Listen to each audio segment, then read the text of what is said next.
Hey everyone, Phobos here, coming at you with a demonstration slash guide for Atziri on Totem build specifically. I'm going to be doing it with the Blade Fall Totem on the softcore character, so just putting in the fragments here. See the character, level 83. See the gear here, not actually using a Cephals, but just a shield with the Cephal skin. The conversion stuff. Here are the gems. So honestly, this is not a very geared character. It's probably under 50 chaos total, I'd say. Maybe barring the boots because they have the enchant on them, but other than that, very low geared character. So basically, just make sure you have all your auras and stuff up, and you play the trash very safely. Normal, it's not really that bad, but if you're ever doing Uber or something like that, the trash is very deadly. It's good to just get in the habit of respecting the trash, especially if you're playing hardcore or something. But even if you're playing softcore, this can kind of be a good place to level.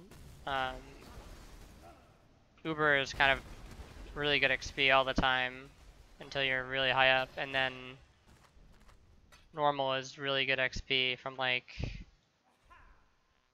the 70s to like around the level I am now, so it's always good just to respect the trash and not die. Basically what you're trying to do is you're trying to minimize the angles of attack, right? So you'll do stuff like kind of ducking out here, put your totems in front. If things get too hectic, like if you see too many projectiles out, you can kind of just wait it out, and eventually the mobs will stop attacking if you stop placing your totems, and you just kind of do like a reset of the zone, and then continue from there. So yeah, just put totems, you can see right there. If there's mobs like right at the doorway, what you can do is you can just put the totems down like right in front of the doorway, then open the door. Another strat that works pretty well. You can see getting hit a little bit isn't a big deal, but you get a bunch of these constructs to hit you at once, it can get pretty ugly, especially considering that you take more chaos damage now, I believe, because of how it's calculated. So somebody on Reddit was saying anyway, like due to the armor calculate. I think before it used to take into account armor or something, now it doesn't. So okay, so first boss of the Vols. Basically, you just start spamming totems to build up your damage for your self-lignation, and then you can engage these in multiple ways. You can get proc one slightly before the other, but normally, since the damage is pretty decent, I like to just proc them both at the same time. The problem with proccing one before the other is that if you do that, they'll go down, or one has a chance to kind of like go down before the other, and that means that if one dies and the other one is still up, it'll enrage. So usually not a big problem on softcore, or not softcore, but on normal, because you normally have the damage to deal with it pretty well, but it's like, why bother even let it happen, right? So you throw a trap down when they're about to come up like that, you just keep rotating the totems, and then you just pop everything and do a double curse. And it looks like we got both of them, yeah. Sometimes you like won't necessarily get both of them even if you get them to come up at the same time. And one will go down or something. Sometimes one goes down instantly. If that's the case, you just you can normally kill one pretty easily, then the other one will enrage, and you'll just have your totems up and ready to go for when it resurfaces. If you curse it and normally just stay moving, you'll be fine. At that point, you're pretty much just mostly trying to dodge attacks, and your totems do the rest. You can also do the strat where you're staggering their release and to get more totems to target one specific one. So, and then quickly swap your totems off to the other one.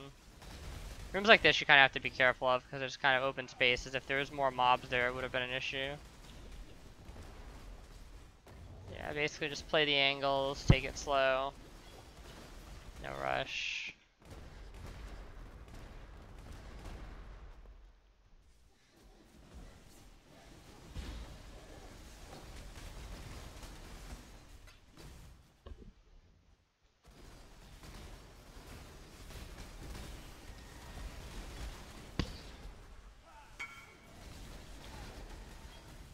Now, in terms of killing all the trash, like, you don't really need to kill all the trash, but it's kind of decent XP. So, at least if you're kind of around the level that I am, or actually if you're, it's more worth it if you're slightly below for sure, and sometimes you can get some decent lower level maps. In Uber, it's like always worth it to kill the trash pretty much because it drops maps and stuff like that. There tends to be a lot of bears in this zone as well. I don't often come through without finding a pack of bears, and I think that's just because there's a higher tendency to spawn magic mob packs in the zone, so that's probably what it is. This is the second boss, the trio. Now the order you're killing these on normal doesn't really matter too much of the time when you're playing a totem build like this. Typically though, I always like to kill the titty bitch first because I don't run a permanent immortal call setup. If you run a permanent immortal call setup or like a near permanent one where it's going to be up almost all the time, then she's kind of irrelevant because she does all physical damage. So you can basically kill her last, even have her enrage, and it's fine. But with this, I normally like to kill her first, not only because her enrage is nasty, but even her normal rain is just nasty, especially when you're dealing with like low health values like this. So you can actually just get globaled from this amount of health pretty easily. So I like to just take her out very quickly and be done with her. And then it's very easy to maneuver around the rest of the room, because even though the dual striker is sort of fast, he's not really. We can kind of outrun him, and it's not really that dangerous. So obviously the best thing you can do here is to have the Cycloner enrage, so have him like die last. But sometimes with the way the totems target things, he dies like second to last, and that's pretty much okay for normal. You just have to stay moving or stay away from the double striker. So again, we're gonna begin by just placing totems like this.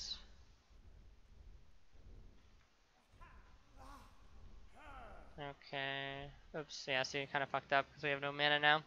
But you get the gist of what we're trying to do here.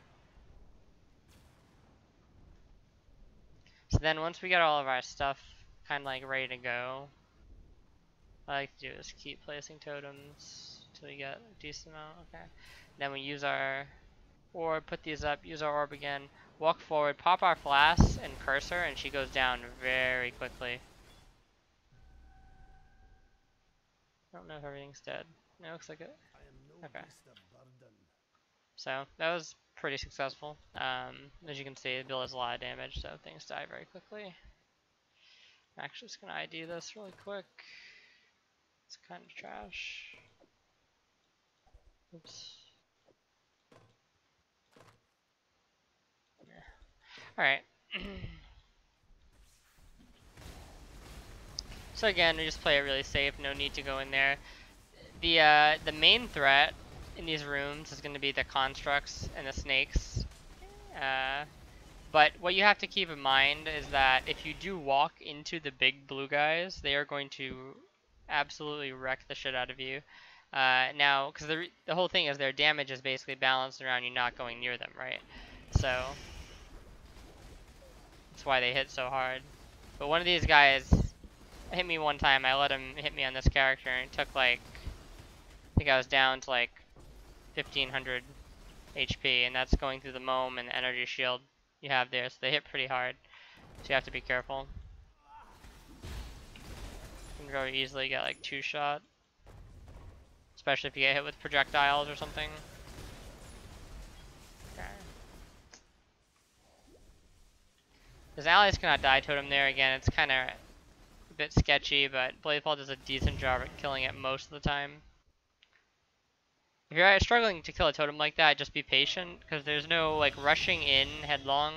It's probably just gonna get you killed, right? So it's better just be patient and try and let your totem snipe it.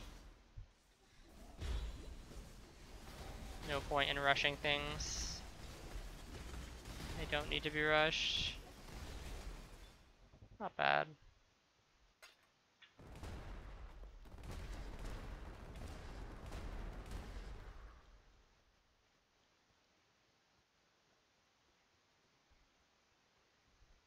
And now we're at Atziri. Killed most of the monsters, so we're gonna zone in here. Still have our golem active, still have our buffs, so we're basically good. You could kind of like resummon it if you wanted. And then put it back to Val Haste.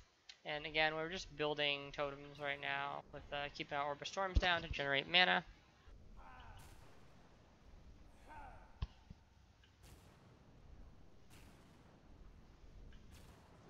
And then Once we got a fair amount of curses, we just put the totems again right here so they start attacking her immediately. And then we get in like that, just dodging the storm calls, and she's going to phase. We have to quickly identify which arm is the purple one here. And she'll die pretty quick. Want to get our totems back out again. Then again, we have to identify which arm it is. Here it is. You can use flasks here as well.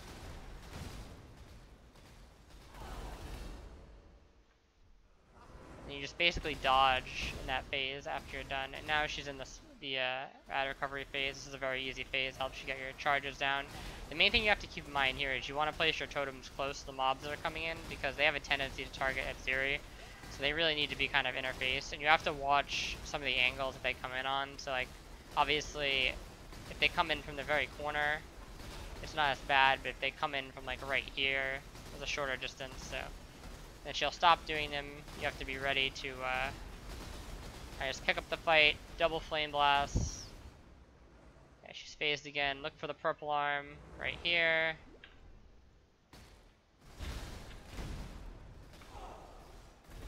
And you always want to have a remove bleed flask. There we go. Yeah, you want to have a remove bleed flask to take off the puncture that she puts on you, because even if she doesn't hit you with the single spear, there's a decent chance, depending on how you're positioned and how you're running around the map, she's going to hit you with the double spear. So just something to keep in mind. If you get hit by a flame blast, I recommend a lot of times just potting up and logging out, especially if you have the big ignite on you and you don't have any dowsing, but you should probably be running a dowsing for this, realistically. What do you call it? A ruby flask of dowsing. That's kind of like the way I would play it in hardcore, but I don't really need to worry too much in softcore, obviously. But yeah, so something to keep in mind, that if your HP is kind of critically low and you're having a problem bringing it up with flasks, you always want to just kind of like log out, because at that point anything in the fight can kill you if you're on hardcore. So if you get clipped by a storm call or a flame blast, or even if for some reason the bleed takes you too low, you don't have a flask up to cleanse it, you kind of really just want to dip out of there. And you may even want to just rip the run, especially if it was a cheap run to begin with. I think on hardcore the sets are cheap anyway, so you're ripping like 3 chaos as opposed to ripping a character, you know, so don't worry about it too much. I think most of the strategies there, the main issue with this fight that's kind of difficult for totem builds is like the split phase, right? I wouldn't even say it's like more difficult for totem builds, but it's just the most difficult part of the fight period, because you have 4 things active at a time, and you're getting the storm calls right on top of the flame blast. So obviously you want to end that phase as quickly as possible, which is why when you have to quickly identify the one that's not the mirror, which is pretty much the easiest way to do that is to just pick the lightning arm. That's why I said look for the lightning. And then you look for the lightning arm, you place your totems directly on top of it, and then you definitely can use your flasks and throw a ball lightning trap on it. And in most cases, that's going to kill it pretty easily. And you can also just throw an assassin's mark on there quick as well. That helps take it down. The main issue you're going to have is when your totems don't kill it right away, and then the flame blast or whatever kills the totems, because you're going to have to pick your spots of where you can recast them, right? So if that happens, let's say the phase doesn't end immediately, and this sort of happened in the clip I just showed you, or just playing through it right now. If the phase doesn't end immediately and your totems die, you want to immediately just transition your mindset to dodging everything, right? So it's like your offense is kind of dead at that point, and you're just going to be like, okay, I need to make sure I don't get hit by this flame blast, these storm calls, and then there's going to be a bit of a lull most of the time, like as you get out of, let's say you get out of a flame blast, right, and there's storm calls here, and then you move to a safe spot, then you can reposition your totems again and start going at it. Now the thing is, this phase doesn't end until you kill one of the copies. So the problem can be that if you start on this copy down here, and then you have to move away up here, and then you're replacing your totems, they're not necessarily going to target this copy down here, and you don't really have great control for where your totems are targeting. So this phase can sometimes get messy and last a while with a totem build if you don't get it on the first shot. So that's why you really want to do everything you can to make it so that the copy dies almost instantly, or you really just need to tap it for it to die again, right? Because then if it's like super low, you can kind of just like cast the totem way out here, and it just needs to hit like once, you know, get one volley off. Um, yeah, so you really want to make sure that you find the mirror and you get the totems down, and then you put the lightning trap, you get the curse up, get your flask up on it. You can also use like Vol Haste if you're out of the lightning trap. See, the reason why I'm stingy with kind of Vol Haste here is because I don't need it for the normal phases of the fight. So I pretty much just save it for the split phase in case I use too many lightning traps or a lightning trap doesn't hit. Because Vol Haste will basically help. You just want like some type of buff to help you kill the split phase is the idea. Because the normal phase is very easy, since all the totems are targeting one target and they do so much damage that she's going to get phased incredibly fast. You don't need any cooldowns on DPS cooldowns on normal for the add phase. So the really only phase that you have to be concerned with here is the split phase. You want to get out of there as fast as possible. So that's pretty much the strat. And yeah, basically just log out if you get chunked out, and yeah, pretty sure that's it. There's a in terms of like movement skills in this fight, you can use either movement skills or just a movement speed flask. There's a bit of a delay to the start of shield charge, but you can still get out of most of the abilities as long as you're starting it quickly. But the problem that comes into play is like if you're slow reacting to the flame blast and then you decide to shield charge, it's kind of bad, right? So you just always want to be moving. The actual flame blast that she does in the normal phase and the split phase, that's not the double flame blast, actually detonates quite quickly. The double flame blast covers a larger area, but I feel like it's almost easier to get out of because it doesn't detonate quite as quickly. So for the normal flame blast, you really just kind of want to keep moving most of the time. It's the key. And the other thing about totem builds with the flame blast is she can sometimes target the totems with the flame blast, so you have to be careful that like you're moving, right, because you don't want to get hit by the flame blast, so you want her to cast the flame blast on you and you're already moving, so you run out of it. But what you have to be mindful of is that when she starts casting it, that you don't like kind of dodge thinking like, okay, I'm just going to get out of this flame blast, and then she's actually casting on a totem that you have down, and you kind of like flame dash into the flame blast or something like that, you know what I mean? So you don't want to do that. But like I said, in most cases you can just log out and stuff like that, and you probably should have a Ruby anyway. Using an actual Cephals isn't terrible as well, just for to overcap your res a bit. So something to keep in mind there. But anyways, yeah, I hope you guys like this guide, and if you have any questions, just feel free to let me know. I might do an Uberlab one at some point. I'll probably do an Uberlab one when I do Uberlab in this character, because I don't really have a need to do it again on Hardcore. I will post the Uberlab run I did in Hardcore. I believe I still have it, but it's not really commentated, so I'll just explain kind of like the strategies in detail and how to just do control strats for that, so you very rarely die. But yeah, main things to remember, just always have your totem set up. That's the key to like all these fights, is you want your totem set up beforehand because you have the opportunity to set them up. So whenever you walk into a room, just make sure they're always down and ready to do damage to the boss as soon as it spawns. And then for Atziri during the split phase, the real focus is that you have to get the totems down in the right spot before she comes back up in order to deal maximum damage to the split adds. And then once the split adds go down, you need to get the totems back to the center to deal damage to Atziri, so you're not stuck in that phase for a long time. Because even the normal phase can get kind of sketchy if she's like transitioning out of casting the storm calls then into a flame blast. That's when a lot of deaths occur. I would say in that phase is when you're dealing with kind of like the two mechanics that sort of overlap. It's very similar to kind of like in WoW, where a lot of the boss encounters in WoW, the mechanics are simple enough on their own, but there'll be certain times in the fight where things line up and in a way that's kind of very awkward, and that's where a lot of the tricky phases happen, and that's where a lot of guilds struggle and stuff like that. It's very similar to this fight in the sense that all the mechanics in isolation are very easy. It's when they kind of come together that they can be problematic. So you just want to eliminate the chance they have to come together by doing a lot of DPS quickly, and that'll really help you out in the fight and not have to make you do as many of the mechanics, because the more mechanics you do, basically, the greater chance there is that you're going to basically fail the mechanics. So you're always looking for ways to ignore or circumnavigate mechanics just to make it easier on you to control the situation better. So yeah, that's pretty much it. And like I said, any questions, just leave them in the comments and stuff. Hope you guys enjoyed it. Talk to you guys later.